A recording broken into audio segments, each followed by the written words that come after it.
நல்ல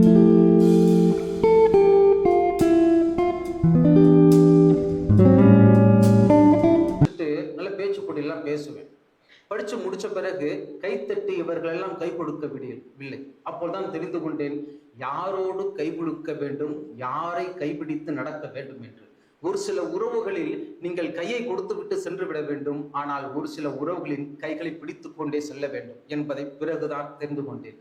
எத்தனையோ முறைகளில் பேசியும் நான் வந்து படிச்சுட்டு இருக்கும் போதெல்லாம் பாத்தீங்கன்னா ஸ்டூடெண்ட்னு சொல்லுவாங்க, படிச்சு முடிச்ச பிறகு பாத்தீங்கன்னா அன்எம்ப்ளாய்மெண்ட் சொல்லுவாங்க. ஓவர் நைட்ல மாறிடும். நம்ம அம்மா அப்பாலாம் என்ன சொல்லுவாங்க, எப்பா நீ தான் நல்லா படிப்பியப்பா, உனக்கு வேலை கிடைக்கலையா, உனக்கு வேலை கிடைக்கலையா, துக்கம் விசாரிக்க மாதிரி இருந்து தொடங்குவது எப்படி முடிப்பது என்ற கவலைகளோடு எதிரே அமர்ந்திருக்கும் அன்பு தம்பி தங்கைகளே, உங்களுக்கு ஒன்று சொல்லிக் கொள்கின்றேன். கவலைகளை விடுங்கள். வாழ்க்கையில் நீங்கள் அந்த பிறப்பே உங்களுடைய வெற்றி என்று சொல்லலாம். ஒரு மனிதனுக்கு வெற்றி எங்கிருந்து தெரியுமா தொடங்குகிறது? ஒரு மனிதனின் கருப்பையிலே உயிரணு முட்டையை தொட்ட உடனே உன்னுடைய வெற்றி தொடங்கி வருகிறது. இந்த உலகத்தில் சுய பிரசவமாக நீ பிறந்து விடுகிறாயே, அது உன்னுடைய இரண்டாவது வெற்றி. பள்ளி படிப்பையும் கல்லூரி படிப்பையும் முடித்து விட்டாயே, அது மூன்றாவது வெற்றி. இன்றைக்கு உனக்குள் ஒரு IAS இருக்கிறது என்பதை உணர்வதற்காக இன்று என் எதிரே வந்து அமர்ந்திருக்கிறாயே, இது நான்காவது வெற்றி. இன்று நீ நினைத்து விட்டால் ஒவ்வொரு நபர்களும் IAS ஆக முடியும் என்று இன்று நினைத்து விட்டால் அதுவே உன்னுடைய ஐந்தாவது வெற்றி, இறுதியான வெற்றி. நிலைகளை அவன் கடந்தாக வேண்டும். ஒன்று விழிப்பு நிலை, இரண்டு தூக்க நிலை, மூன்றாவது தூக்க நிலையிலிருந்து உருவாகும் கனவு நிலை. இந்த மூன்று நிலைகளிலும் நீ சரியாக உன்னை செதுக்கி கொண்டால் உன் வாழ்க்கையை தடை செய்வதற்கு உலகத்தில் எந்த பொருளும் கிடையாது. நீ வாழ்க்கையில் வெற்றி பெற்று விடலாம். இந்த மூன்று நிலைகளை நினைத்து விட்டால் போதும், IAS என்ற இந்த மூன்று எழுத்து கனவு உன் கண்ணெதிரே வந்துவிடும். இந்த விழிப்பு நிலை என்பதற்கு என்னுடைய வாழ்க்கையிலிருந்து ஒரு சில உதாரணங்களை சொல்ல விரும்புகின்றேன். நான் வந்து 2003ஆம் ஆண்டு UPSC எக்ஸாம் எழுதுறதுக்கு டெல்லியில போறேன். எனக்கு ஹிந்தி எல்லாம் தெரியாது. அப்பதான் ஃபர்ஸ்ட் டைம் போறேன். அப்பதான் வந்து அந்த சென்னையினுடைய அந்த LIC பில்டிங்னு சொல்லுவாங்க. அப்பெல்லாம் எங்களுடைய டெக்ஸ்ட் புக்ல தமிழ்நாட்டின் உயர்ந்த கட்டிடம் என்னவென்று சொன்னால் LIC பில்டிங் தான் சொல்லுவாங்க. அப்பதான் நான் LIC பில்டிங்கே நான் போய் பார்க்கிறேன். பார்த்துக்கிட்டு அதன் பிறகு ட்ரெயினை ஏறி தமிழ்நாடு எக்ஸ்பிரஸ்ல போயிட்டு டெல்லியில போய் இறங்குறேன். இறங்கி அந்த மே 3ஆம் தேதி இன்டர்வியூ. அதன் பிறகு ஆட்டோவில் நான் போயிட்டு இருக்கேன். அது பெரிய ஆட்டோவில் போன கதைலாம் பெரிய கதை சொல்லலாம், டைம் கிடையாது, ஷார்ட்டாக உங்களுக்கு சொல்லிடுறேன். போயிட்டு இருக்கும்போது அப்படியே சுற்றி பார்த்துட்டு இருக்கேன். பார்க்கும்போது சுப்பிரமணிய பாரதியார் லேண்ட் அப்படின்னு ஒரு தெரு இருக்கு, எழுதியிருக்காங்க, சுப்பிரமணிய பாரதியார் தெரு. டக்குன்னு எனக்கு ஸ்ட்ரைக் ஆனிச்சு, பரவாயில்லடா.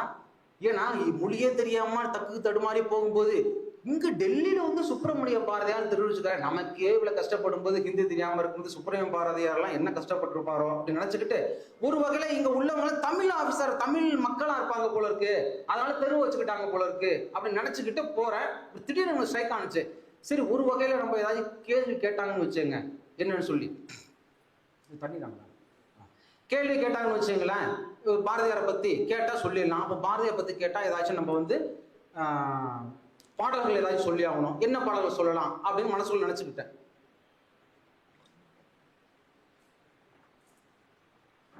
நினைச்சிட்டு உள்ள போனேன்.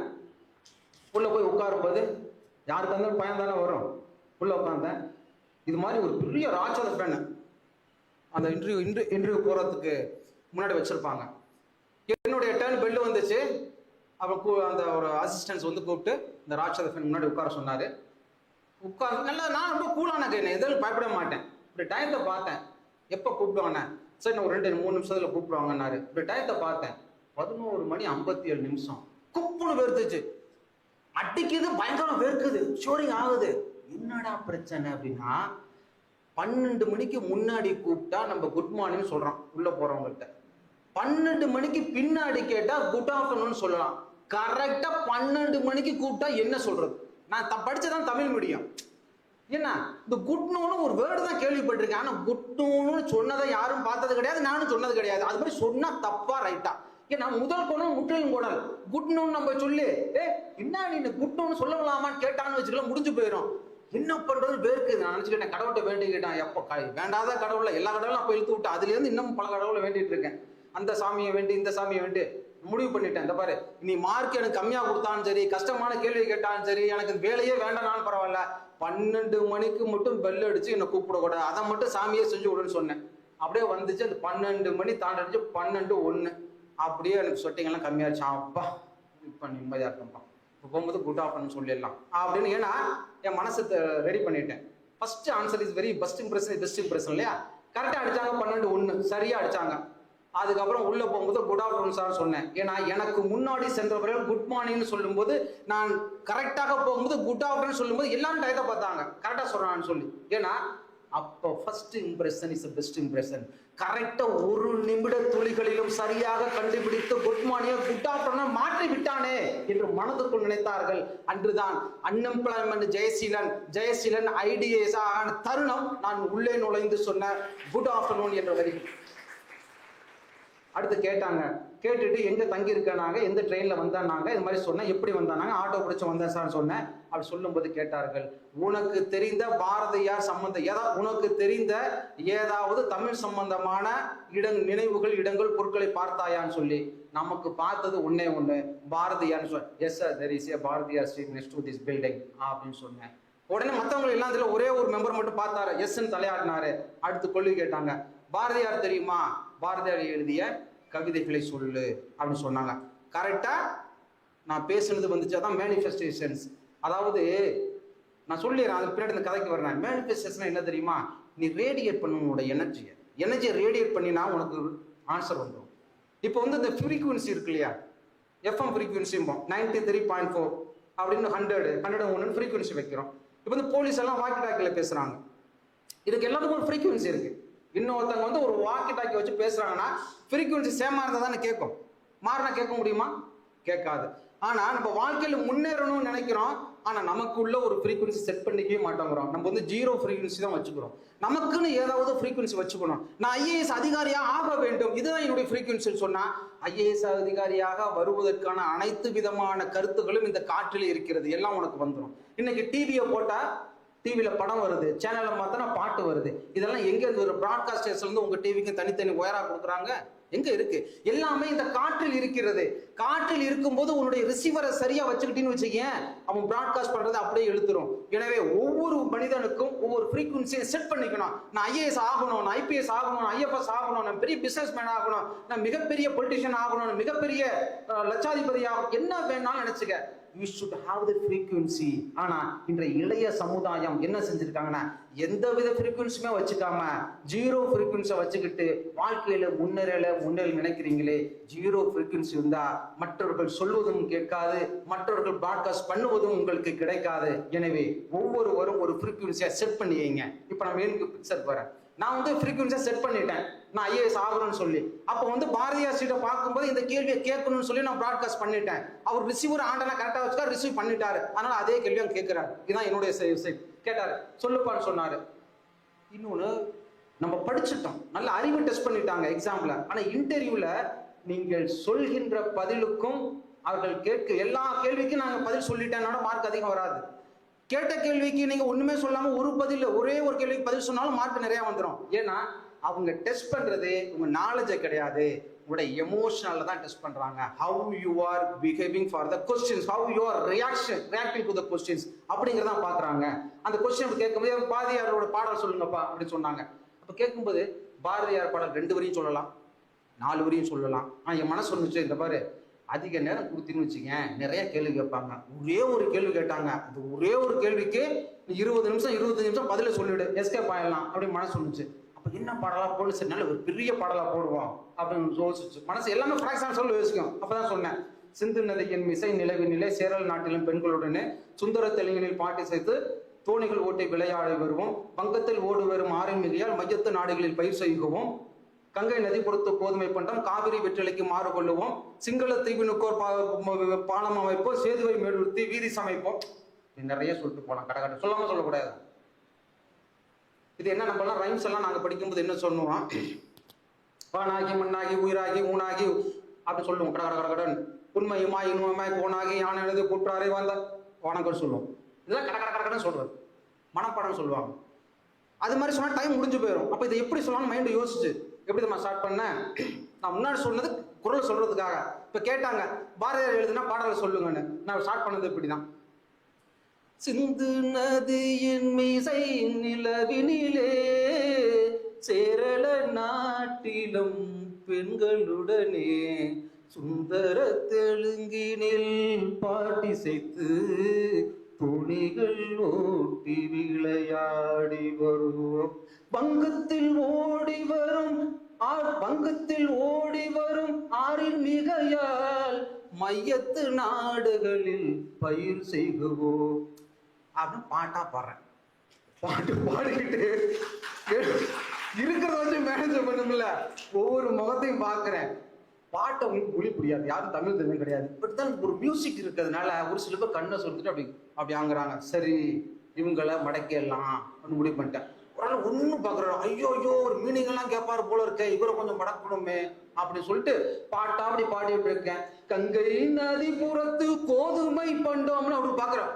அப்படிங்கிறாரு, காவிரி வெற்றிலைக்கு மாறு கொள்ளுவோம் அப்படிங்கிறது ஒரு லேடிஸ் அப்படியே பார்க்குறாங்க. அப்பா முடிஞ்சு போச்சுறான். என்ன இன்டர்வியூ போர்டில் வந்து நீ கரெக்ட் ஆன்சர் சொல்றியா அப்படின்னா பார்க்கறது கிடையாது. சப்ஜெக்டிவ் கொஸ்டினுக்கு கன்விக்ஷன், அது கன்விக்ட் ஆகிற ஆன்சர் பண்றியான்னு பார்ப்பாங்க. கன்விக்ஷன் பண்ணணும் அவங்கள. ஸோ சொல்லி முடிச்ச பிறகு அவங்க உண்மையே புரியாது தெரிஞ்சு போச்சு. எப்படி டேட்டா இருக்கிறது, இந்த மீனிங் விச் இஸ் இப்போ நீ இங்கிலீஷில் டிரான்ஸ்லேட் பண்ணுறேன். சொல்லணும்ல புரியாத மாதிரி சொல்ல ஹாப்பியாக வராங்க. அப்புறம் இதை தான் படிப்பான் சொல்லிக்கிட்டே வர. நான் படிச்செல்லாம் தமிழ் மீடியம். எங்க பிரச்சனையான்னு சொன்னா முடிச்சிடும் போது இந்த கங்கை நதிபுறத்து கோதுமை பண்டம் காவிரி வெற்றிலைக்கு மாறு கொள்ளுவோம் அப்படின்னு வரி வருது. ஏன்னா அந்த வரி வரும்போது we can promote the barter exchange between the wheat of the Ganga river basin. Ganga நதியில கோதுமை விளையுது, கோதுமையை கொடுத்து விட்டு காவிரி கரையில வெற்றில எரியுது, எடுத்துக்கிட்டு போடா, பொருள் மாற்றம் பண்ட மாற்று முறை செய்வோம் அப்படிங்கிறத பாரதியார் சொல்லியிருக்காரு.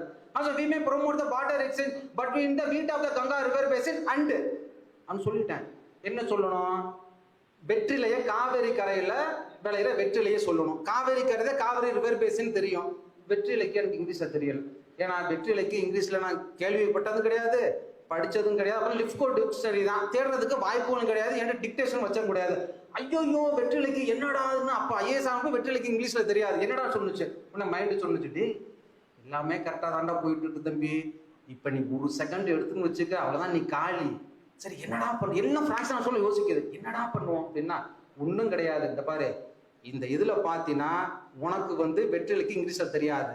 நான் பாரதியாரு அந்த இடத்துல வெற்றிலை எழுதுனாதான் புகையிலை எழுதினாரான்னு அவங்களுக்கு தெரியாது. அதனால வெற்றிலைக்குள்ள புகையிலைன்னு போடு, புகையிலைக்கு உனக்கு இங்கிலீஷ்ல தெரியும், நீ அடிச்சு விடு. ஒரு வகையில கண்டுபிடிச்சு கேட்டாங்கன்னு வச்சுக்க, சார் எனக்கு படிச்சதெல்லாம் தமிழ் மீடியம் சார், வெற்றிலைக்கு தெரியல சார், அதனால தெரிஞ்ச புகையிலை போட்டுக்க சார், மன்னிச்சிருக்கேன் சொல்லிவிடு, மன்னிச்சு விட்டுருவாங்க அப்படின்னு மனசுல சொல்லுச்சு. சரி போடுவோன்ட்டு இப்படிதான் ஸ்டார்ட் பண்ணேன். We can promote the barter exchange between the wheat of the Ganga river basin and tobacco of the Kaveri river basin. கட்டினாங்க இந்த மாதிரி, பரவாயில்ல அப்படின்னு சொல்லி அடிச்சுட்டு வெளில வந்து ரொம்ப ஹாப்பி. என்ன இப்பதான் முதல் முறையில் ரிவீல் பண்றேன். அந்த இன்டர்வியூ பண்ணாலும் ஆனா நம்மளே ஏமாத்திர நினைப்பாங்க. ஏமாற்றுவது கிடையாது, உண்மையை உணர்வுகளும் அந்த உணர்ச்சிகளும் ஒன்றுதான். வாட்டர் எக்ஸ்சேஞ்ச் தான் நம்ம ப்ரமோட் பண்றோம் அப்படின்னு சொல்லி, இதுதான் நான் சொல்றது விழிப்புணர்வு. எந்த நேரத்தில் நீ எதை செய்ய வேண்டும் என்பதை நீ சரியாக புரிந்து கொண்டால் உன்னுடைய வாழ்க்கையில் நீ முன்னேறி விடலாம். இந்த விழிப்புணர்வு இருக்க வேண்டும். அடுத்து வந்து தூக்க நிலை. இந்த விழிப்புணர்வு அடுத்த தூக்க நிலை. இந்த தூக்க நிலையில வந்து பாத்தீங்கன்னா ஒவ்வொரு நாளும் நீ தூங்கும் போது ஒரு நீண்ட தூக்கம், சிறு மரணம் அப்படின்னு நம்ம இலக்கியங்கள் சொல்லுவோம். உறங்குவது போலும் சாக்காடு, உறங்கி விழிப்பது போலும் பிறப்பு அப்படின்னு சொல்றாங்க. ஒவ்வொரு மனிதனும் ஒவ்வொரு நாளும் இறந்து பிறக்கின்றான். இதுதான் உண்மை. எத்தனையோ நபர்கள் நம்ம வந்து நைட்டு படுக்கும்போது அலாரம் வைக்கிறவங்க எல்லாம் எழுந்திருக்கிறாங்களா? கிடையாது. பிறப்பு என்பது கடந்த காலத்தினுடைய வெற்றி, நாளை என்பது இன்றைய காலத்தினுடைய வளர்ச்சி என்று சொல்வார்கள். எனவே நீ காலையில எழுந்திருச்சு பிறந்துட்டேன்னு வச்சுக்கேன், முழிச்சுட்டேன்னு வச்சுக்கேன், அது அன்னையினுடைய வெற்றி. உன்னுடைய சக்சஸ் அந்த ஒரு நாளுடைய செலிப்ரேஷனா இருக்கணும். அந்த நாளைக்கு நீ என்ன செய்வதை அன்றே குறித்து கொள்ள வேண்டும். காலையில் எழுந்திரிச்சோன்னே இன்னைக்கு என்னெல்லாம் பண்ணணும் அப்படிங்கிறத எழுதி வச்சுக்கணும். எழுதி வச்சுக்கிட்டு அதை முடிக்கணும். முடிச்சுட்டு உறங்குறதுக்கு முன்னாடி இதை நீ படிக்கணும். டாஸ்க் வந்து எப்படி வேணாலும் வச்சுக்கலாம். ஒரு நாளைக்கு 10 பக்கம் படிக்க வேண்டும். இனிஷியலா ஸ்டார்ட் பண்ண ஒன்றும் பிரச்சனை, ஒரே ஒரு சாப்டர் ஜாகிரபியில படிக்கணும், அதான் டாஸ்க். முடிச்சிரு. தூங்குறதுக்கு முன்னாடி அந்த சாப்டரை மனசுல நினைச்சிட்டு சில கொஸ்டின்ஸை கேட்டுப்பாரு, வருதா என்ன அப்படின்னு சொல்லி. இல்லையா திரும்ப எடுத்து புக்கை படிச்சு பாரு. ஒரு டார்கெட் ஃபிக்ஸ் பண்ணி அந்த டார்கெட்ல நீ ஒர்க் பண்ணாதான் அந்த தூக்க நிலையிலும் உனக்கு ஒரு மிகப்பெரிய வெற்றி நிலையாக வரும். அடுத்து தூக்க நிலையிலிருந்து காணுகின்ற ஒரு கனவு நிலை. இந்த கனவு நிலையில் தான் வாழ்க்கையில மிக மிக முக்கியம். எந்த ஒரு வெற்றிகளும் 2 நிலைகளில் உருவாக்கப்படுகிறது. முதல் நிலை அந்த வெற்றி கனவாக இருக்க வேண்டும். இரண்டாவது அது வெற்றி நினைவாக மாற்றும் போது அதுதான் இறுதியாக முழுமை வடிவம் பெறுகிறது. கனவு காணாத எந்த ஒரு வெற்றியும் நிறைவான வெற்றி பெற்றதாக சரித்திரங்களே கிடையாது. எனவே நீ கனவு காண வேண்டும். அந்த கனவு என்பதை அந்த கனவு நிலையில் நீ இருக்க வேண்டும். நான்லாம் பாத்தீங்கன்னா கூரை வீடு தான். நான் சொல்றது காலேஜ் படிக்கும்போது 90லேருந்து 96 வரையும் கூரை வீடு. அதுல வந்து கீத்து வாங்கி போட்டா அதுக்கு மேல பக்கேல போட்டு மழை ஒழுகாம வைப்பாங்க. அந்த பக்கேலுக்கும் காசு கொடுக்கணும், யாரும் ஃப்ரீயா கொடுக்க மாட்டாங்க. அதனால எங்க அம்மா காசு இல்லாதனால கீத்து மேயிறவர் என்ன சொல்லுவாங்க, 200 பக்கல் இருந்தா கீத்து இருந்தாதான் போட முடியும்பாங்க. எங்க அம்மா 150 கீத்துக்கு போதும் கொடுத்துட்டு கொஞ்சம் எட்டி போடுங்கம்பாங்க. ஸோ அதனாலேயே காசை கம்மியா பண்றதுனால மழை பெய்யும்போது மட்டும் ஒழுகும் வீட்டுல. அந்த ஒழுகுன்ற வீட்லையும் நாங்கள் போய் படுத்து தூங்கிட்டு இருப்போம். ஒரு முறை எப்ப காலையில பார்ப்போம், தண்ணி எடுக்க போகும்போது ஒரு 200 மீட்டர் போய் தண்ணி எடுத்துட்டு வருவாங்க. ஒரு 10 குடம் 20 குடம்னு சொல்லி பக்கத்துல உள்ள தண்ணி எல்லாம் உடம்புல வந்து ரொம்ப உப்பா இருக்கிறதுனால தலையில தண்ணி குடிக்கிறது மட்டும் எங்க அம்மா வந்து 1/2 கிலோமீட்டர் தள்ளி ஒரு குடம் கொடுப்பாங்க. மற்ற தண்ணியெல்லாம் உடம்ப குடிச்சிட்டு தலையில மட்டும் எங்க அம்மா 1/2 கிலோமீட்டர் தூக்கிட்டு வந்த தண்ணியை தலையில ஊத்துறது எங்க அம்மா பார்த்துக்கிட்டே இருப்பாங்க. ஏன்னா தன் படிக்கின்ற என்னுடைய மகனின் தலைமுடி வீணாக கூடாது என்று நினைத்த என்னுடைய தாய், ஆனால் தலைக்கு உள்ளே உள்ள மூளையை நான் பாதுகாக்க வேண்டாமா, அது கரெக்ட் ஆகக்கூடாது என்பதை நான் பார்த்து கொண்டேன். அது மாதிரி பண்ணுவாங்க. படுத்து தூங்கும்போது என்ன செய்வாங்கன்னா அப்படியே வருவாங்க, சிரிச்சுட்டு இருப்பேன். நான் கனவுல வந்துட்டு இருப்பேன். கனவுல எப்படி என்ன சிரிச்சுட்டு இருப்பேன். அம்மா எழுப்பாங்க, என்னப்பா சிரிக்கிறேன்பாங்க. ஒன்றும் இல்லம்மா, நான் வந்து ஐஏஎஸ் எழுதுனம்மா, பாஸ் பண்ணிட்டோம்மா, கலெக்டர் ஆகிட்டோம்மா, ரெட் கலர் காரில் வருதுமா, சுத்துதுமா, ரெட் கலர்ல போறோம்மா, எல்லாரும் என்ன ரிசீவ் பண்றாங்கம்மா, பாராட்டுல வைக்கிறாங்கம்மா அப்படின்னு சொல்லுவேன். சிரிப்பாங்க, எப்பா இன்னொரு வேலைக்கு சாப்பாடு இல்லடா, போய் விறக வெட்டுடா, விறகு வெட்டுடாக்க சமைக்க முடியும், ஓகேன்னு சொல்லிட்டு போவாங்க. அப்பொழுது எங்கள் அம்மாவுக்கு என்னவென்றே தெரியாது. என்ன பையன் எப்படி படிப்பான், இப்படி ஐஏஎஸ் ஆவானா ஆக மாட்டானா அப்படின்னு கிடையாது. அந்த சூழ்நிலையில் மகனை நன்றாக வளர்க்க வேண்டும் அப்படி சொல்லுவாங்க. படிக்க மட்டும் உனக்கு என்ன ஆனா பரவாயில்லாம நீ என்ன வேணாலும் அனுப்பா, உலகத்திலே பெரிய படிப்பா படிக்கணும்ப்பா அப்படிம்பாங்க. அப்பதான் உலகத்திலேயே பெரிய படிப்பு என்னவென்று பார்த்தேன். அப்போ வந்து பாத்தீங்கன்னா நம்ம வந்து ஹிஸ்டரியில படிப்போம், lord Curzon, lord Mountbatten, இதெல்லாம் வந்து British civil service, Indian civil services அப்படிம்பாங்க. இப்போ நம்ம சுதந்திரம் வந்து லார்டுங்கிறது எடுத்துட்டோம். Otherwise civil service officers are the lord before the British period, அதுதான் பெரிய சர்வீஸ். சரி, அதுக்கு நம்ம படிக்கணும் அப்படின்னு நினைச்சுக்கிட்டு அந்த ஒரு ஊக்கம் உருவாங்கினது. அந்த மாதிரி கனவுகள் அப்படிங்கிறது உன்னால முடியுமோ முடியாதோ அந்த கனவு காண வேண்டும். அந்த கனவு கண்டு அந்த கனவுக்காக நீ உழைக்க வேண்டும். அந்த உழைப்பு இருக்கும்போதுதான் நீ வாழ்க்கையில் முன்னேறுவதற்கான சாத்திய கூறுகள் கிடைக்கும்.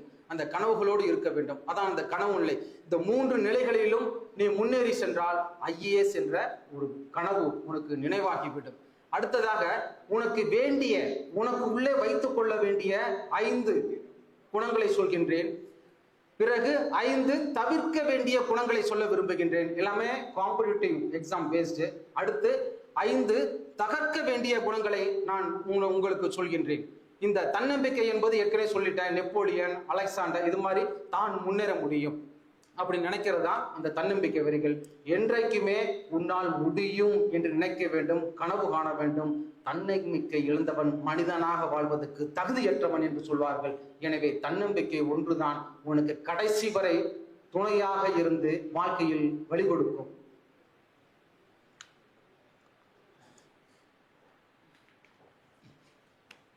அடுத்து வந்து இந்த தன்னம்பிக்கை இருந்துச்சு, தன்னம்பிக்கை மட்டும் சொல்லக்கூடாது, இந்த மேனிஃபெஸ்டேஷன் இருக்கணும். மேனிஃபெஸ்டேஷன் என்ன தெரியுமா? ஒரு புத்தகத்தை எடுத்துன்னு வச்சுங்க, படிக்கும்போது, நானா புத்தகத்தை எடுக்கும்போது படிக்கும்போது இந்த படிக்கிற கொஸ்டின்ஸ் வந்து கொஸ்டின்ஸ் பேப்பர் கேட்டது மாதிரி நினைப்பேன். அடுத்து எக்ஸாம் எழுதும்போது இதுக்கு வந்து ஆசிரியர் ஃபுல் மார்க் போட்டது மாதிரி நினைப்பேன். அடுத்து வந்து இன்டர்வியூ போகும்போது அவங்க கேட்ட கேள்விக்கு எல்லாம் பதில் சொல்லிட்டேன், எனக்கு ஃபுல் மார்க் கொடுத்து சர்வீஸை வந்தது மாதிரி நினைப்பேன். இதுதான் மேனிஃபெஸ்டேஷன்ஸ். நீ இருக்கும்போதே நீ நினைச்சிடணும். அடுத்தடுத்த ஸ்டேஜை நீ மனசுல நினைச்சிட்டு மேனிஃபெஸ்டேஷன் வச்சுன்னு வச்சுக்கேன், அது வந்து உன்னுடைய மிக உயர்ந்த நிலைகள் கொண்டு வரும். நமக்கு நிறைய படிச்சிருப்போம். அதாவது மரங்கள் இருக்குல்ல, அந்த மேனிஃபெஸ்டேஷன்ங்கிறது வந்து மனுஷனுக்கு மட்டும் கிடையாது, நகராத மரத்துக்கும் உண்டு. மரம் எப்படி தெரியுமா? இலையுதிர் காலங்களில் இலைகளை உதிர்க்கிறது. ஆனால் அந்த மரத்துக்கு மேனிஃபெஸ்டோ என்ன தெரியுமா? வசந்த காலத்தில் இலைகள் வரும், பூக்கள் வரும், காய்கள் வரும், கனிகள் வரும் அப்படிங்கிற மரத்தினுடைய மேனிஃபெஸ்டேஷன் தான். இலைகளை உதிர்த்தாலும் அந்த நம்பிக்கை மேனிஃபெஸ்டேஷன் தான் இருக்கு. அடுத்து பறவைகள். நம்ம கண்டம் விட்டு கண்டம் வரும் ஆர்டிக் டன் பறவைகளை படிச்சிருப்போம். 11,000 கிலோமீட்டர் தாண்டி வருகிறது ஆர்டிக் டன் பறவை. அதனுடைய மேனிஃபெஸ்டேஷன் என்ன தெரியுமா? திரும்பி வந்த பிறகு கூட இங்க இருந்து திரும்ப அந்த யூரோப்புக்கு போகும்போது ஜிபிஎஸ் இல்லாம திரும்பி போகுது. அதனுடைய மேனிஃபெஸ்டேஷன் நம்பிக்கை. நான் எங்கு சென்றாலும் திரும்ப என்னுடைய தாய் வீட்டுக்கு வருவேன் என்ற பறவைகளின் மேனிஃபெஸ்டேஷன் தான் மைக்ரேட் பேர்ட்ஸுக்கு உடந்தையா இருக்கு. அடுத்து ஈலுங்கிற ஒரு மீனை நீங்க கேள்விப்பட்டிருப்பீங்க. ஈலுங்கிற மீன் கடல்ல இருந்து திரும்ப ரிவர் கலக்கிற முகத்துறா சதுப்பு நிலங்கள்ல வரும். சதுப்பு நிலங்கள் தன்னுடைய முட்டைகளை விட்டுட்டு அந்த மீனுங்கிறது போயிட்டு அந்த மீன் என்ன தெரியுமா இருக்கும்? குஞ்சு பொரித்து என்னோடு குந்து சேர்ந்து விடும் அப்படிங்கிறது அந்த ஈல் ஃபிஷ் நினைச்சிட்டு உள்ள போயிடும். அந்த ஈல் ஃபிஷ்னுடைய மேனிஃபெஸ்டேஷன் தான் அதனுடைய குஞ்சு பொரித்து அந்த குஞ்சுகளும் தாயோடு இணைந்து கொண்டிருக்கிறது. எனவே இந்த மேனிஃபெஸ்டேஷன் என்பது பறவைகளாக இருந்தாலும் சரி, மரங்களாக இருந்தாலும் சரி, நீந்தும் மீன்களாக இருந்தாலும் சரி, மேனிஃபெஸ்டேஷன் இருக்கும்போது வாழ்க்கையில் துடித்து முன்னேற நினைக்கக்கூடிய மனிதனுக்கு மேனிஃபெஸ்டேஷன் இருக்கக்கூடாதா? கனவு காணுங்கள். நீங்கள் எதுவாக ஆக வேண்டும் என்று நினைக்கிறீர்களோ நீங்கள் அதுவாக ஆகலாம். கனவு தான் மனிதனை முன்னேற்றிக்கிறது. அந்த மேனிஃபெஸ்டேஷன் வச்சு இன்னைக்கு மேனிஃபெஸ்டேஷன் பண்ணுங்க, ஒர்க் பண்ணுங்க. 6 month 1 year இதுவா மாறுவேன் அப்படி சொல்லிட்டீங்கன்னா இந்த ரேடியேட் பண்ணுங்க, செட் எ ஃப்ரீக்வன்சி. அது உங்களுக்கு தேவையான அனைத்து உதவிகளையும் கொண்டு வரும். இந்த மேனிஃபெஸ்டேஷன் இருக்கணும். அடுத்து திறமை இருக்க வேண்டும். திறமை இல்லாம எல்லாமே இருந்து பயன் கிடையாது. திறமை இல்லாம வளர்த்துக் கொள்ள வேண்டும். இந்த திறமையை எப்படி வளர்த்துக் கொள்வது அப்படின்னு சொன்னா கன்சிஸ்டன்சி இருக்கணும். அதாவது ஒரு பக்கெட் தண்ணி, நான் எதுக்கு சொல்ல நிறைய எக்ஸாம்பிள் சொல்லிடுறேன், ஈஸியா மைண்ட்ல ஏறும்னு சொல்லி. ஒரு பக்கெட் தண்ணி இருக்குன்னு வச்சுங்களேன். அந்த தண்ணியை திடீர்னு ஒரே டயத்துல ஒரு கரும்பாறையில ஊத்திட்டீங்கன்னு வச்சுங்களேன், கரும்பாறைக்கு ஒண்ணுமே ஆகாது, அப்படியே இருக்கும். ஆனா அதே ஒரு பக்கெட் தண்ணிய கரும்பாறைக்கு மேல உயரத்துல வச்சு ஒரு டியூப் மூலம் ஒவ்வொரு டிராப் பை டிராப்பா ஒரே இடத்துல விழுகிறது மாதிரி நீங்க செட் பண்ணிட்டீங்கன்னு வச்சுங்களேன், 1 மாசமா 2 மாசமா டிராப் பை டிராப்பா விழுந்துகிட்டே இருக்கும் ஒரே இடத்துல. அந்த பக்கெட் தண்ணி முடியும் பொழுது பாத்தீங்கன்னா அந்த டிராப் விழுந்த இடத்துல ஒரு பெரிய ஹோல் உருவாயிடும். ஏன்னு சொன்னா கன்சிஸ்டண்டா ஒரு சொட்டு நீர் கூட ஒரு கருங்கல்லான பாறையே உடைக்க முடியும் என்று நினைக்கும் பொழுது, ஒவ்வொரு நாளும் நீ படித்து வாழ்க்கையில் முன்னேற வேண்டும் என்று நினைக்கும் பொழுது, ஐஏஎஸ் என்ன கரும்பாறையா உடைக்க முடியாது. ஒரு வருடத்தில் உடைத்து தூளாக்கி இதே நிலைகளில் உன்னையும் கூப்பிட்டு என்னை போல உருவாக வைத்து இந்த கிங் மேக்கர் ஐஏஎஸ் அகாடமி உனக்குள் ஒரு ஐஏஎஸ் என்ற எண்ணத்தில் நீங்கள் ஜெயித்த பிறகு உங்களை அழைத்து ஜெயசலன் இடத்தில் வைத்து அழகு பார்ப்பார்கள். அதற்கு காரணம் கன்சிஸ்டன்சி இருந்தால் திறமை உனக்கு வந்துவிடும். திறமை பிறக்கும் போது இறைவன் கொடுப்பது கிடையாது, பிறந்த பிறகு நாம் வளர்த்துக் கொள்வது என்பதை புரிந்து கொண்டால் போதும். அந்த திறமை உங்களுக்கு வந்துவிடும், கன்சிஸ்டன்சி வந்துடும். அடுத்து திறமை இல்லைன்னு வச்சுங்க என்ன ஆகும் சொன்னா, ஒரு சின்ன ஒரு கதையை சொல்றேன். இப்போ ஆட்டோமேட்டிக்ல பாத்தீங்கன்னா சோப்பு எல்லாம் ஃபில் பண்றது, சோப்பு ஃபில் பண்ணி அப்படியே கன்வேயர்ல வந்துகிட்டே இருக்கும். ஒரு சில பாக்ஸ் எம்டியா இருக்கும், சோப்பே இருக்காது. ஆனால் கம்ப்ளைண்ட் வந்துச்சு. உடனே அவங்க அந்த எம்டியை டிஸ்கஸ் பண்றாரு, எப்படிப்பா கண்டுபிடிக்கிறது, கிட்டத்தட்ட லட்சக்கணக்கில் சோப்பு தயாரிக்கிறது, சோப்பு இல்லாத காலி டப்பாக்களை எப்படி கண்டுபிடிப்பதுன்னு டிஸ்கஸ் பண்றாங்க. யாரும் கண்டுபிடிக்க முடியல. அதை நான் ஒரே ஒருத்தன் மட்டும் ஐடியா சொல்றான். என்ன சொல்றான்னா, சார் அந்த சோப்பு வர்ற வெளியில நல்ல ஒரு பெரிய ஃபேனை வைங்க, ஃபேனை வச்சிங்கன்னா காலி டப்பா பறந்து போயிடும் சார் அப்படிங்கிறான். அருமான ஐடியா இருக்கும், ஃபேனை வைக்கிறாங்க, அதே மாதிரி காலி டப்பா பறந்து போயிடுது. எப்படிப்பான்னு கேட்குறாங்க. அதுக்கு சொல்றாரு, சார் எங்க அப்பா சொன்னாரு, காற்று கூட காலி டப்பாவை கழித்து விடும் என்று என்னுடைய தந்தை சொன்னார். எனவே வாழ்க்கையில் நீ முன்னேற வேண்டும் என்று சொன்னால் திறமை கொஞ்சமாவது இருக்க வேண்டும். இல்லை என்று சொன்னால் திறமை இல்லாமல் வரும் பதவிகளும் திறமை இல்லாமல் வரும் உயர்வுகளும் உன்னை காற்று கூட கழித்து விடும் என்று சொல்வார்கள். எனவே நீ திறமையை வளர்த்து கொள்ள வேண்டும். திறமையை வளர்த்து கொண்டால் எதிர்காலம் உனக்கு வாழ்த்துக்களையும் வழிவகைகளையும் சொல்லும். அடுத்து 5வது உனக்கு தேவையானது பாத்தீங்கன்னா குட் ஃப்ரெண்ட்ஸ் இருக்கணும். சாக்ரட்டிஸ் சொல்லுவாரு, ஃப்ரெண்ட்ஸ்ல 3 டைப்னு சொல்லி. 3rd class ஃப்ரெண்ட்ஸ் நம்ம சொல்லுவாங்க, 3rd class அப்படி சொல்லுவோம். 3rd class friends, 3rd class வகுப்பு கிடையாது, கேரக்டர்ல 3rd class கேட்டகரி. அந்த 3rd class கேட்டகரி என்ன தெரியுமா? they discuss the peoples. அவன் இப்படி இருக்கான், அவன் இப்படி இருக்கான், நான் இப்படி இருக்கேன், நீ அப்படி இருக்கேன்னு சொல்லி they discuss all of the negativity. அதனால என்ன சொல்றாரு, இந்த 3rd class ஃப்ரெண்ட்ஷிப்பை அவாய்ட் பண்ணிடு. எவன் மற்றொருவனை குறை சொல்கின்றானோ, எவன் உன்னை குறை சொல்கின்றானோ அவனை தவிர்த்து விடு அப்படிங்கிறார். சரி, அடுத்து 2nd class category peoples. They discuss the events. அவன் என்னன்னா மனுஷனை விட்டுருவான். டே இன்னைக்கு நான் லேட்டா வர்றதுக்கு காரணம் என்ன தெரியுமா, பஸ் வந்து சீக்கிரமா வந்துருச்சு அப்படிம்பான். போய் காலில் போய் இடிச்சுக்கிட்டு நான் வரும்போது கல்லு இடிச்சிருச்சும்பா. கல்லு வந்து இடிச்சிச்சா, வரும்போது ரத்தம் வரும், என்னடா முள்ளு குத்திருச்சும்பா. முள்ளு வந்து குத்துனுச்சா, நீனா செஞ்சுக்கிட்டு எல்லா பழிகளையும் ஈவெண்ட் மேல போடுவான். டேய் நான் பாஸ் பண்ணாததுக்கு காரணம் எங்க அப்பாண்டா, அவன் ஒழுங்கா என்ன ஸ்கூல்ல படிக்க வச்சிருந்தா நான் நல்லா இருந்திருப்பேன் அப்படிம்பாங்க. ஒவ்வொருக்கும் குறைகளை ஒரு ஈவெண்ட்டை சொல்லிட்டுருவோம். பணம் இல்லை நான் என்ன செய்ய முடியும், எனக்கு இங்கிலீஷ் நாலேஜ் கிடையாது நான் என்ன பண்ண முடியும், ஐஏஎஸ் எழுத முடியும் என்று ஈவெண்ட் மேலே குறை சொல்லியிருப்பார்கள். அவர்கள் second category of the friends, அவர்களையும் தவிர்த்து விடுங்கள். அடுத்த first category of the friends எப்படி சொன்னா, they discuss the ideas, they discuss the futures, they discuss your welfare, they discuss how to improve your life, how to achieve the goal, how to aim. இதைத்தான் வந்து ஐடியாஸை discuss பண்ணுவாங்க. அந்த first class friends மட்டும் நீ வச்சுக்கணும். இந்த first class friends எப்படி இருக்குன்னு சொன்னா, நீ தவறு செய்யும் போது சுட்டி காட்ட வேண்டும், நீ நன்றாக செய்யும் போது உன்னை வாழ்த்த வேண்டும், வழிவகையை சொல்ல வேண்டும். உள்ள அந்த விரிகளோடு இருக்கின்ற அந்த ஒரு நண்பரான அந்த ஒரு தருணத்துல நான் சொல்றேன், என்னுடைய நண்பன் மாதிரி படிச்சுட்டு இருக்கேன். அப்பெல்லாம் படிக்கும்போது பாத்தீங்கன்னா இந்த அம்ஜிக்கரையில இன்னும் இருக்குன்னு நினைக்கிறேன். அம்ஜிக்கரையில பார்த்தா ஒரு லாங் ஹேண்டில் இருக்கும், ஒரு சேர் நீளமா இருக்கும். அதுக்கு வந்து ரைட்டிங் பேடுன்னு சொல்லுவாங்க. கரெக்டாக அதுக்கு செட் பண்ணது மாதிரி அந்த ஒரு பேடு ஒன்று கொடுப்பாங்க. கீழே வந்து ஒயர்ல பின்னிருப்பாங்க. இந்த சேர் வந்து அடிச்சு பயங்கரமா டிமாண்டா இருக்கும். அப்பெல்லாம் எல்லா சிவில் சர்வீஸ் ஹாஸ்பிட்டலும் அந்த ஸ்டடி டேபிள் தான் பண்ணுவாங்க. ஸோ அது போய் வாங்கி விட்டு நான் என்ன சொல்றது, அப்பெல்லாம் நான் 2 தான் சட்டை தான் எனக்கு, அதை ஹாஃப் சட்டை தான் போட்டிருப்பேன், தலையில மட்டும் போட்டிருப்பேன். எல்லாத்துக்கும் காரணம் இருக்கு. ஏன்னா நிறைய சட்டை வச்சுன்னு வச்சுக்கலாம், அப்புறம் துவைச்சுக்கலாம் குமிஞ்சு போயிடும், துவைக்கிறது கஷ்டமாயி போயிடும். நிறைய பேர் இந்த பேச்சுலர் லைஃப் துவைக்கவே முடியாதுன்னு டென்ஷன் ஆகும். 2 சட்டை வச்சுல அடுத்த நாள் போட்டு நாள் துவைச்சே தரணும் கம்பல்சரி. இன்னொன்று முடி இருந்துச்சுன்னு வச்சுங்களேன், நிறைய பேர் மாமா பொண்ணு கல்யாணம் அத்தை பொண்ணு கல்யாணம் வைப்பாங்க. அப்புறம் 4 வாட்டி தலையெடுத்து சீவோம், எண்ணெய் தடவோம், ஷாம்பு போடுவோம், ஏகப்பட்ட இஷ்யூ இருக்கு. இதெல்லாம் மிச்சம்னா முட்டை வச்சுட்டோன்னு வச்சுங்களேன், நம்ம முட்டை வச்சு முகத்தை கண்ணாடியில பார்த்தா நமக்கே பிடிக்காது. இந்த முகத்தை ஏடா மாமா பொண்ணை பார்க்கணும், இந்த முகத்தோட சொந்த ஊருக்கு போகணும் அப்படின்னு விட்டுடுவோம். அதனால முட்டையை அடிச்சிருவேன். அதனால நெத்தில ஒரு பட்டையை அடிச்சிருவேன், அப்படியே பக்தி பயம் மாதிரி. நம்ம மாதிரி பக்தி பயம் தான் ஒருவன் வந்து பேசவே மாட்டோம், அமைதியா இருந்துறது. இதுக்காக என்னோட செயல தான் படிச்சது. அதுக்காக படிக்கும்போது என்னோட செயலை நான் எப்படா படிச்சேன்னு கேட்பாங்க. அதுங்கெல்லாம் சொல்றது, நான் வந்து சேரில் கட்டையை போட்டு, உடம்புல சட்டையை போட்டு, தலையில முட்டையை போட்டு, நெத்தியில பட்டையை போட்டு, பட்டையை கிளப்புறது தான் நாங்கள் சிவில் சர்வீஸ் ஸ்டடி அப்படின்னு சொல்லுவோம். ஸோ அந்த மாதிரி பட்டையை கிளப்பிட்டு இருக்கும் போதும் தூங்குவதுக்கு என்னால் முடியாம எக்ஸாம் டயத்துல ஜஸ்ட் அப்படியே பாய் இருக்கு, அப்படியே இறங்கிட்டு பாயில அப்படி படுத்தேன். படுக்கும்போது ஒரு நண்பர் வந்தார். ஜெய்சீலா ஏன் படுக்கிற? இல்லை நண்பா, நல்ல முடி ரொம்ப இதுக்கு மேலே படிச்சு செத்தே போயிடும் உங்களுக்கு. எழுந்திரி சேர்ல உட்காரு, கட்டையை போடு, சட்டையை போடு, பட்டையை போடு, முட்டையை போடு, எல்லாம் போட்டாரு. போட்டு படினாரு. ஏய் செத்தே போயிருவோண்டான்னு சொன்னாரு. ஜெயசீலன் சிவில் சர்வீஸ் படிக்கும் போது செத்தான் என்று உலகம் சொல்லட்டும் தோழானாரு. ஜெயசீலன் சிவில் சர்வீஸ் படிக்கும் போது செத்தான் என்று உலகம் சொல்லட்டும் தோழா, செத்து மடி இல்ல படினாரு. சொன்ன உடனே அப்படி எழுந்துச்சு, விடிய படிச்சேன். சொன்னது யாரு தெரியுமா? அண்ணாதுரை ஐஏஎஸ், இன்று managing director Tamil Nadu civil supplies. Ration கடைகளுக்கெல்லாம் தமிழ்நாடு மட்டும் அவர் தான் கேட்டு சொன்னது. அவர் சொன்னது ஐஏஎஸ், கேட்டது ஜெயசீலன் ஐடிஎஸ். நண்பர்கள் இப்படி இருக்க வேண்டும், நல்ல நண்பர்கள், ஃபர்ஸ்ட் கிளாஸ் ஃப்ரெண்ட்ஸ். நண்பர்களை நீ நல்லவர்களாக வைத்து விட்டால் போதும், உன்னை வாழ்க்கையில் முன்னேறுவதற்கு எந்த தடைகளும் கிடையாது. அதாவது தெய்வத்தால் ஆகாது எனினும் முயற்சிதன் மெய்வருத்த கூலி தரும் என்று சொல்வார்கள்.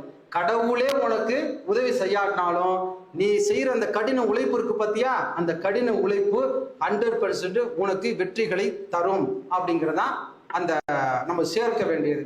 அடுத்து வந்து தவிர்க்க வேண்டியது. இது 5 வந்து என்னென்ன இருக்குன்னு சொல்லிட்டேன். தவிர்க்க வேண்டிய 5 இது என்னன்னு சொன்னா, ஆங்கிரி, கோபத்தை நீங்கள் விட்டு விட வேண்டும்.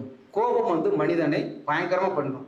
எத்தனையோ நேரங்களில் நம்ம கோபமா பேசிட்டு அதனால பல இழப்புகளை நாம் சம்பாதித்து இருக்கின்றோம். ஒரு இளைஞன் போயிட்டு, ஒரு வீரன் போயிட்டு ஒரு ஞானியிடம் கேட்டானா, எப்படின்னா, சொர்க்கத்துக்கு போகும் வழி எது, நரகத்துக்கு போகும் வழி எது அப்படின்னு சொல்லி. அந்த ஞானி சொன்னானா, நீ யார் என்று.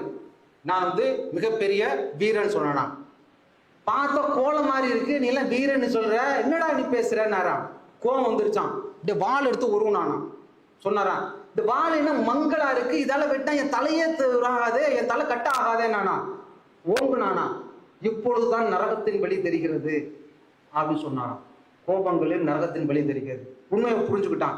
அப்படியே வாழை உள்ள வச்சுட்டு அப்படி வணங்கினா மன்னித்து எடுக்க வேண்டும் குருவேன்னு சொன்னானா.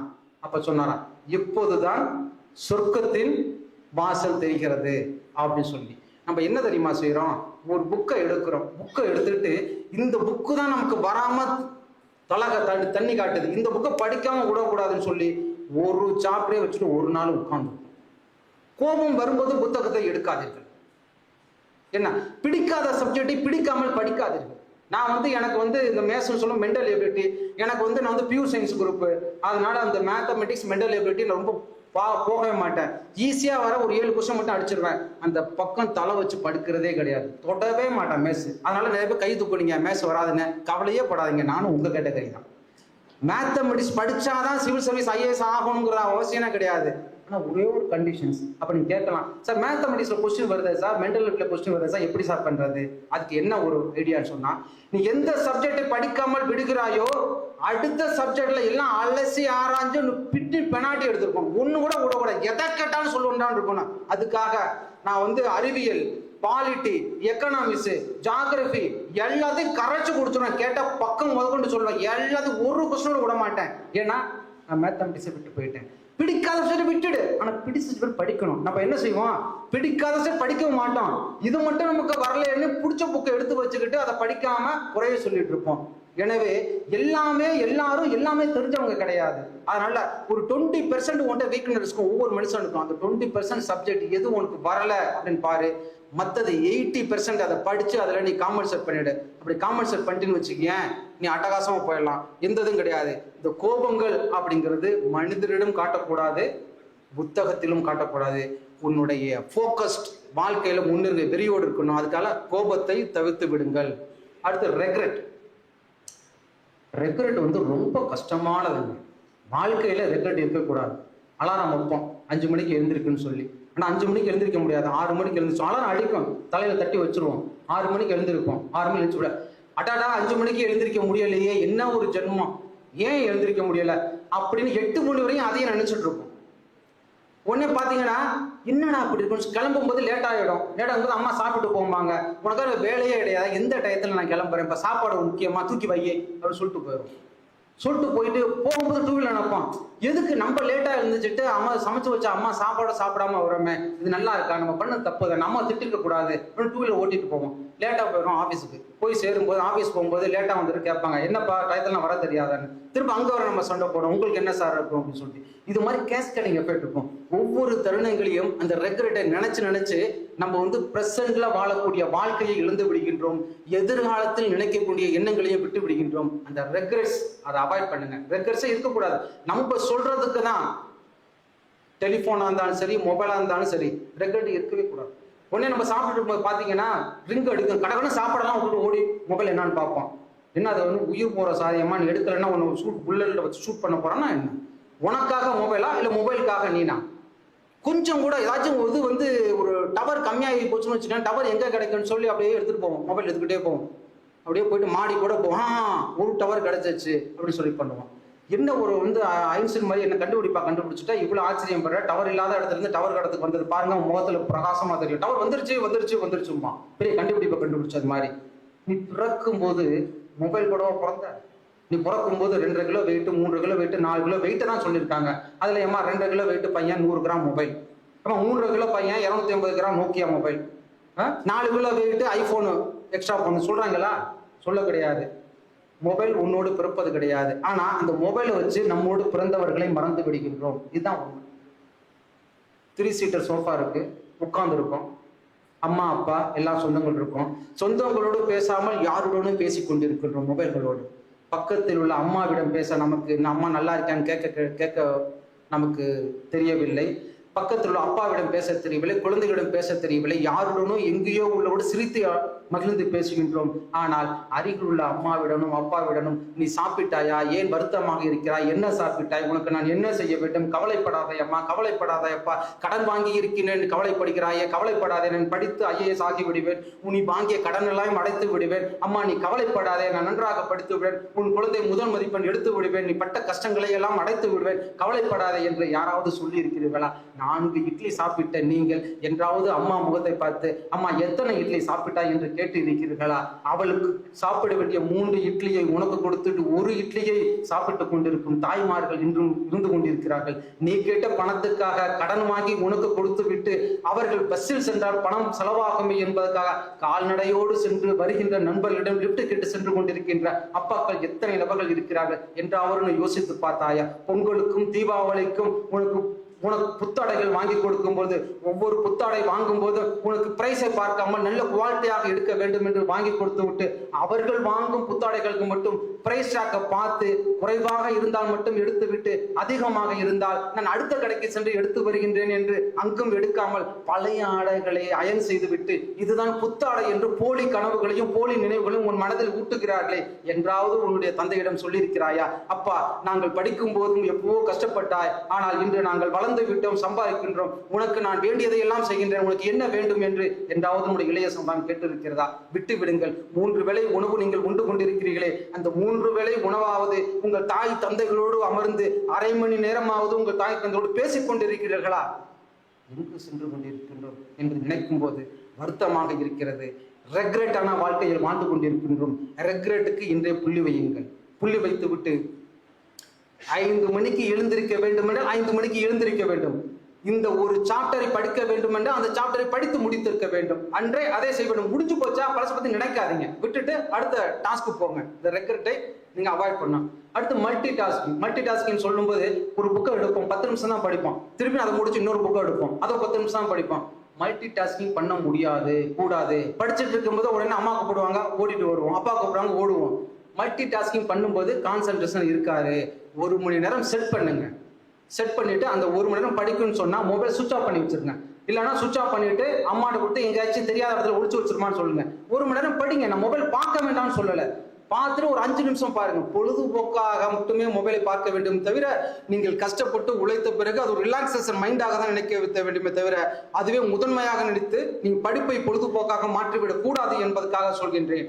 அந்த மல்டி டாஸ்கிங்கை நீங்க அவாய்ட் பண்ணிடுங்க.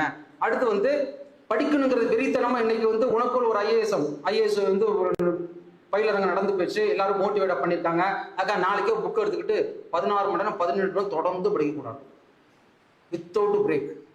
அது ஸ்டெடி இருக்கணும், கன்சிஸ்டன்சி. இந்த போமோட ஒரு டெக்னிக்ஸ்னு சொல்லுவாங்க. அதாவது 25 நிமிஷம் படிக்கணும், 5 மினிட்ஸ் பிரேக் எடுக்கணும். அந்த பிரேக்கில் நீ என்ன செய்யணும்னு சொன்னால் மற்றவங்கள்ட்ட போய் இந்த புத்தகம் சம்பந்தம் இல்லாத கொஸ்டின்ஸை டிஸ்கஸ் பண்ணலாம், அல்லது அம்மாவிட்ட வேற வகையில் உன் வாழ்க்கை நடந்தது என்னன்னு சொல்லலாம், இல்லது உனக்கு பிடித்த ஒரு சாங்ஸை கேட்கலாம். உனக்கு எது இன்பம் கொடுக்குமோ அதை 5 நிமிடம் செய்யலாம், ரிலாக்ஸேஷன். பிடிச்சிட்டு திரும்ப 25 நிமிஷம் படிச்சிடணும். ஸோ அந்த பிரேக்கு ஹெல்த்தி பிரேக் இருக்கணும். அந்த ஹெல்த் பிரேக் இருந்துச்சுன்னா மெமரி இன்க்ரீஸ் ஆகும். நம்முடைய பிரெயின்ல மெமரி பார்த்தீங்கன்னா கைரி சல்சி அப்படிங்கிற ஒரு மேடு பள்ளங்கள் நிறைந்ததுல தான் ஸ்டோர் ஆகுது. அந்த ஸ்டோர் ஆகுறதுக்கு சின்ன சின்ன பிரேக் வேணும். நம்ம ஒரு 6 மணி நேரம் உழைச்சிட்டோம்னு வச்சுக்கலாம், அடுத்து ஸ்மால் பிரேக் எடுக்கிறோம் இல்லையா? அது மாதிரி பிரெயினுக்கு கொடுக்கக்கூடிய அந்த பிரேக்கு தான் எவ்ரி 30 மினிட்ஸ் ஒரு 5 நிமிஷம் அந்த பிரெயினுக்கு பிரேக்கு கொடுக்குறோம். அதுக்கு போமோட டெக்னிக்ஸ்ங்கிறாங்க. அடுத்து ஆக்டிவ் லேர்னிங் இருக்கணும். பாசிவ் லேர்னிங்கை நீங்கள் அவாய்ட் பண்ணிடணும். பாசிவ் லேர்னிங் என்ன, புத்தகத்தை எடுத்து ஒரு கதை புக்கு படிக்கிற மாதிரி சும்மா அப்படியே படிச்சுட்டு போகிறது, எதுவுமே தெரியாமல் படிக்க சொல்லிட்டாங்களே அப்படிங்கிறதுக்காக பாசிவ் லேர்னிங் இருக்கக்கூடாது. ஒரு பக்கத்தை படிச்சீங்கன்னா இந்த பக்கத்தில் எந்த விதமான கேள்விகள் கேட்கலாம் என்று நினைத்து கொண்டிருக்க வேண்டும். அந்த மாதிரி ஒரு சின்ன கேள்விகள் நீங்களே கேட்கலாம். அது முடிச்சுட்டு நைட்டு படுக்கிறது மாதிரி இந்த புத்தகத்தை படிச்சோமே, இந்த விதமான கேள்விகள்லாம் கேட்கலாம், இந்த விதமான கேள்விகள்லாம் ஏற்கனவே கேட்டிருக்காங்களே ப்ரீவியஸ் கொஸ்டின்ஸ் பேப்பர்ல, அப்ப இந்த மாதிரி கேள்விகள் கேட்கலாம் அப்படிங்கிற மாதிரி அதை நீ பகுப்பாய்ந்து ஆக்டிவ் லேர்னிங் இருக்கணும். சும்மா படிச்சுட்டு மனப்பாடம் பண்ணிட்டு போனோமே அப்படிங்கிற மாதிரி இதெல்லாம் பாசிவ் லேர்னிங். இதை எல்லாமே தவிர்க்க வேண்டிய விஷயங்கள். அடுத்து தகர்க்க வேண்டிய விஷயங்கள் சுத்தமா இருக்கவே கூடாது. டோட்டலா 0 எல்லாத்தையும் தூள் கலப்பிடும், ஒண்ணு கூட இருக்காது. எப்படி தெரியுமா? நம்ம நிறைய பேர் வாழ்றதே மற்றவங்களுக்காக வாழ்றோம். எப்படி தெரியுமா சொல்லணும்? நம்ம ட்ரெஸ் பேட்டர்னே பார்த்தீங்கன்னா மற்றவங்களால சொல்லணும். ஏற்பாடு ஸ்கூலுக்கு போனால் ஒரு ட்ரெஸ்ஸு மற்றவங்களுக்காக, ஃபங்க்ஷன் போனால் ஒரு ட்ரெஸ்ஸு மற்றவங்க பார்ப்பாங்கிறதுக்காக, வீட்டில் இருந்தால் ஒரு ட்ரெஸ்ஸு மற்றவங்க பார்ப்பாங்கிறதுக்காக, வாழ்க்கையில் ஒவ்வொன்று பேசுறது கூட பெரியப்பாட்ட ஒரு மாதிரி பேசுவோம், சித்தப்பாட்ட ஒரு மாதிரி பேசுவோம், பிடிச்சிச்சோ பிடிக்கலையோ மாமாட்ட பேசணும், பேசிதான் ஆகணும்பாங்க. இது மாதிரி மற்றவர்கள் என்ன சொல்வார்கள் என்பதையே தான் நாம் நினைத்து கொண்டிருக்கிறோம் தவிர நம் மனது என்ன சொல்கிறது என்பதை நாம் ஒருபொழுதும் கேட்பதே கிடையாது. இந்த உலகத்தை நீ திருப்திப்படுத்த நினைத்தால் நீ வாழ்க்கையில் முன்னேறவே முடியாது. நல்லா தெரிஞ்சுக்க. நீ எல்லாத்துக்கும் நல்லவனா இருக்கணும்னு நினைச்சுன்னு வச்சுக்க, நீ சீனி மாதிரி இருக்கணும்னு வச்சுக்க, இந்த உலகம் அப்படியே வாயில போட்டு மெல்ட் பண்ணி சூ பண்ணி சாப்பிடுவாங்க. எட்டிக்காய் மாதிரி கசந்து பாகக்காய் மாதிரி கசந்து இருக்குன்னு வச்சுக்க, தூக்கி எறிஞ்சிருவாங்க. அப்படி இருக்க முடியாது, இப்படி இருக்க முடியாது. எப்படி இருக்கணும்? நெல்லிக்காய் மாதிரி இருக்கணும். சாப்பிடும்போது கொஞ்சம் தோப்பு மாதிரி இருக்கும். நெல்லிக்காய் சாப்பிட்டவர்கள் தண்ணி குடிக்கும்போது இனிக்கும். உன்னோடு பழகியவர்கள் சென்ற பிறகு உன்னை பெருமையாக பாராட்ட வேண்டும். அந்த மாதிரி ஒரு நெல்லிக்காய் மாதிரி இருக்கணும். அதுதான் அந்த மற்றவர்கள் என்ன சொல்வார்கள் அப்படிங்கிறத தவிர்த்து விடு. மற்றவர்களுக்காக வாழாதே, முழுவதுமாக மட்டும் உனக்கான வாழ்க்கையை வாழ். இப்போ ஒரு 5 மணி நேரம் இந்த தூக்கம் வருது, படுத்து தூங்கணும். அப்ப நம்ம தூங்கணும், அம்மா திட்டுவாங்க, ஏன்டா படிக்காம இருக்குன்னு சொல்லி. அதுக்காக பார்க்காது, அம்மாட்ட சொல்லிடு, அம்மா எனக்கு ரொம்ப டயர்டா இருக்கு, இப்போ படிக்க முடியாது, 5 மணி நேரம் தூங்குறேன், தூங்கிட்டு நான் படிக்கிறேம்மா சொல்லிட்டு முடிஞ்சு போச்சு. மற்றவர்களுக்கு அவ்வளவுதான். ஏன்னா உன் வாழ்க்கையை நீ தான் மாற்றி அமைக்க போற, உன்னையே நீ தான் செதுக்கப்படுகிறாய். ஒருவரும் உன்னை செதுக்க போவது கிடையாது. உன் வாழ்க்கையை நீ தான் வாழ வேண்டும். இரண்டாவது, என்னால் முடியாது. இப்ப நம்மளால முடியாது, இப்ப எப்படி பார்க்க முடியும் அப்படின்னு நினைக்கிறீங்க பாத்தீங்களா? அதை மாற்றி விடுங்க. அதாவது இந்த பல்பை கண்டுபிடிச்சார் எடிசன். என்னால் முடியாது என்று நினைத்திருந்தால் எடிசன் பல்பை கண்டுபிடித்திருக்க முடியுமா? விமானத்தை கண்டுபிடித்த வில்பர் ரைட், ஆல்வர் ரைட் நினைச்சு என்னால் முடியாது என்று சொன்னால் விமானத்தை கண்டுபிடித்திருக்க முடியுமா?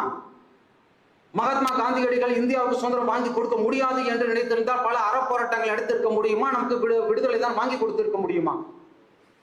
எதுவுமே முடியாது என்று நினைத்தால் முடியாது. வாழ்க்கையில் முடியும் என்று நினைத்தால் முடியும். எண்ணங்கள் தான் உன்னை வளர்ச்சி அடைவது, வாழ வைக்க சொல்லுது. எனவே என்னால் முடியாது என்ற எண்ணத்தை முழுவதுமாக தகர்த்து விடு, விலக்கி விடு. அடுத்து நம்ம என்ன சொல்லுவோம்? எனக்கு மூடு இல்லை சார். மூடுனா என்னங்க? இப்ப நீ உனக்கு மூடு இல்லைன்னா நீ பாட்டு இருக்க முடியுமா? இப்ப உன் இதயம் சொல்லுது, எனக்கு துடிக்கிறதுக்கு மூடு இல்லை, இருக்க முடியுமா? எங்கெங்க ஓடுறோம், அடிச்சு ஆம்புலன்ஸ் அடிச்சுட்டு காடி அழைச்சப்பட்டு ஒரு 1 லட்சம் 2 லட்சம் செலவாகி போயிடும். உடனே நுரையீரல் சொல்லுது எனக்கு மூடு இல்லைன்னு சொன்னு. இருமி இருக்கும்போது நீ எங்கேயும் போக முடியாது, கிட்ட விட்டு வெளில இருக்கிறோம், ஓடுறாங்க ஃபங்க்ஷன் எங்க பண்ணாலும். கிட்னி சொல்லுது எனக்கு மூடு இல்லைன்னு. முடியுமா? அடுத்து ஆஸ்பத்திரி தூக்கிட்டு போகணும், கிட்னி டிரான்ஸ்பிளேஷன் பண்ணணும். நம்மளுடைய உடல் உறுப்புகள் எல்லாம் மூடுன்னு நினைக்கிறது கிடையாது. தன்னுடைய வேலைக்கு பணிகளை 24 மணி நேரம் செய்து கொண்டே இருக்கிறது. நம்முடைய உடல் உறுப்புகள் எல்லாம் 24 மணி நேரம் உழைத்துக் கொண்டிருக்கும் போது நீ அதுக்கு எஜமானாக இருக்கும் பொழுது நீ மட்டும் மூடுன்னு படுத்துங்களாமா? நல்லா நினைச்சுப்பாரு. ஸோ மூடுங்கிறது தப்பான கான்செப்ட். எதுவும் முன்னேற வேண்டும். இது பிடிக்கலன்னா அது சரி, அது சப்ஜெக்ட்ல ஜாகிரபி பிடிக்கலன்னா பாலிட்டியை படி, பாலிட்டியை படிக்கலன்னா எக்கனாமிக்ஸ் படி, எக்கனாமிக் படி சொல்லணும்னா தமிழை படிக்கலாம், இங்கிலீஷை படி. எதுவும் பிடிக்கல, அம்மா பக்கத்தில் உட்காந்து பாசத்தை படி, அன்பை படி, நேசத்தை படி, அம்மா காலம் கூடு, கையமை கூடு, ஏதாச்சும் செஞ்சு கொடு. உனக்கு மூடு இல்லை அப்படிங்கிறது உலகத்தில் எதுவுமே கிடையாது. அதை அறவே அழித்து விடு. எனக்கு மூடு இல்லை அப்படின்னு சொல்றதை மாற்றி விடு. அடுத்து அதிர்ஷ்டம் கிடையாது சார். நம்ம பிறக்கும் போது அதிர்ஷ்டம் பிறந்திருக்காங்க. பிறக்கும் போது கடவுள் எல்லோருக்கும் எல்லா உறுப்புகளையும் கொடுத்துதான் படைச்சிருக்காரு. அதிர்ஷ்டம் என்பது பெருசா ஒண்ணும் கிடையாது. அதிர்ஷ்டம் என்பது எப்படி தெரியுமா? அதாவது நீ கடினமாக உழைச்சிட்டே இருக்க, உழைத்து கொண்டு இருக்கும் போது ஒரு கார் நின்று போயிடுச்சுன்னு வச்சுக்கேன், அதை 2 பேரும் தான் தள்ளி விடலாம், ஸ்டார்ட் ஆயிடும். நீ ஒரு ஆள். அப்ப எவனுக்காக ஒரு ஆள் வருவான்னு வெயிட் பண்ணிட்டு இருக்கணும். வந்த பிறகு அவன் தான் அதிர்ஷ்டம். அவனும் தள்ளுவான், நீனும் தள்ளணும். அப்பதான் கார் ஸ்டார்ட் ஆகும். இல்லைன்னா முடியாது. அவன் யாரு மேலேன்னு போயிட்டுன்னு வச்சுக்கேன் போவது. அதிர்ஷ்டம் வருவதற்கு கூட நீ இருக்க வேண்டும், பொறுமையாக இருக்க வேண்டும். அந்த பொறுமையாக இருந்தாதான் அதிர்ஷ்டம் கூட உன் வீட்டுக்கு வரும். கதவை திறந்து வைத்திருக்க வேண்டும். அந்த அதிர்ஷ்டம் என்பது அனைவருக்கும் சமம், ஒரு ஆளுக்கு கிடையாது. அடுத்து நேரமே இல்லை அப்படின்னு சொல்லுவோம். நேரம் என்பது என்ன? நேரமே 24 மணி நேரம் இறைவன் கொடுத்திருக்கின்றான். அந்த 24 மணி நேரம் பணக்காரனா இருந்தாலும் சரி, ஏழையா இருந்தாலும் சரி, இந்த நேரம் எல்லோருக்கும் சமமாகவே இருக்கிறது. அந்த நேரத்தை நீ எந்த வகையில் பயன்படுத்துகிறாய் என்பதை பொறுத்துதான் அந்த நேரம் இருக்கின்றது. அந்த நேரம் இல்லை என்ற எண்ணங்களை நீ முழுவதுமாக தகர்த்து விடு. இந்த தவிர்க்க வேண்டியது, தகர்க்க வேண்டியது உன் மனதுக்குள்ளே வைத்து இருக்க வேண்டியது. இத்தனையும் நீ புரிந்து கொண்டு கனவுகளோடு உன் வாழ்க்கையை நீ நடத்தி சென்றால், அதாவது கடந்த காலத்தோடு நீ கலந்துரையாடி கொண்டிருக்காதே. அது நினைத்ததை கூட செய்ய விடாமல் இருந்துவிடும். எதிர்காலத்தோடு நினைத்து கொண்டிருக்காதே, அது ஏக்கத்தோடு முடிந்துவிடும். நிகழ்காலத்தோடு நீ வாழ்ந்து கொண்டிரு. நிகழ்காலம் உனக்கு வேண்டிய அனைத்து வெற்றிகளையும் தரும். எதிர்காலம் உனக்கு வழியமைக்க வேண்டும் என்று சொன்னால் இன்றைய நிமிடத்தில், இன்றைய நேரத்தில் நான் என்ன செய்ய வேண்டும் என்பதை நீதான் முடிவு செய்ய வேண்டும். செய்வதை செய்து கொண்டே இரு. ஓடுவது எவ்வளவு தூரமாக இருந்தாலும் சரி, ஓடிக்கொண்டே இருக்க வேண்டும். உன் வேகம் மட்டும் வேண்டுமானால் குறைந்து விடலாம், ஆனால் ஒரு பொழுதும் நீ நின்று விடாதே. நிற்காமல் ஓடிக்கொண்டிருக்கும் நதிகளுக்குத்தான் அழகு, நிற்காமல் வீசிடும் தென்றலுக்குத்தான் அழகு. எனவே நிற்காமல் உழைத்துக் கொண்டிருக்கும் உன் கனவுகளுக்குத்தான் அழகு. கனவுகள் தான் உன்னை செதுக்கக்கூடிய ஒரு சிற்பியாக வைத்துக்கொள். இன்றைய நிலையிலிருந்து உன்னுடைய மேனிஃபெஸ்டேஷன் நினைத்துக்கொள். அடுத்த ஒரு வருடத்தில் நான் இந்த நிலையை அடைவேன் என்று நினைத்துக்கொள். அடுத்து 1 வருடமோ 2 வருடமோ 3 வருடமோ அந்த நிலைகள் நீ முற்றி உன்னுடைய மேனிஃபெஸ்டேஷன் சரியாக இருந்தால் நீ அடைந்து விடுவாய். நம்முடைய அடல் சொன்னது போல உன்னுடைய மேனிஃபெஸ்டேஷன் கோல்ஸ் ஹையா இருக்கணும். நட்சத்திரங்களுக்கு குறிவைப்போம். ஒரு வகையில் நீ தவறி விழுந்தால் கூட நிலவிலாவது கால் வைப்பாய், ஆனால் நிலவில் நீ குறிவைக்காதே. எனவே நீ வைக்கும் இலக்குகள் உயர்ந்ததாக இருக்க வேண்டும். உயர்ந்த இலக்குகள் இருக்கும் பொழுது எண்ணற்ற வாய்ப்புகளும் வசதிகளும் சேரும். நான் IAS ஆக வேண்டும் என்றது குறிக்கோளோடு நான் உழைத்தேன். என்னுடைய மேனிஃபெஸ்டேஷன் இருந்தது. அதனால முதலில் என்னுடைய பாத்தீங்கன்னா ஒரு 5 கவர்மெண்ட் சர்வீஸ் வாங்கி நான் ரிசைன் பண்ணியிருக்கேன். இதனுடைய 6வது கவர்மெண்ட் சர்வீஸ். ஆரம்பத்தில் குரூப் 4 எழுதினேன், கிடைக்கல. அடுத்து TGT 10வது வரையும் உள்ள டீச்சர்ஸோட எக்ஸாம் எழுதினேன், அப்பயும் கிடைக்கல.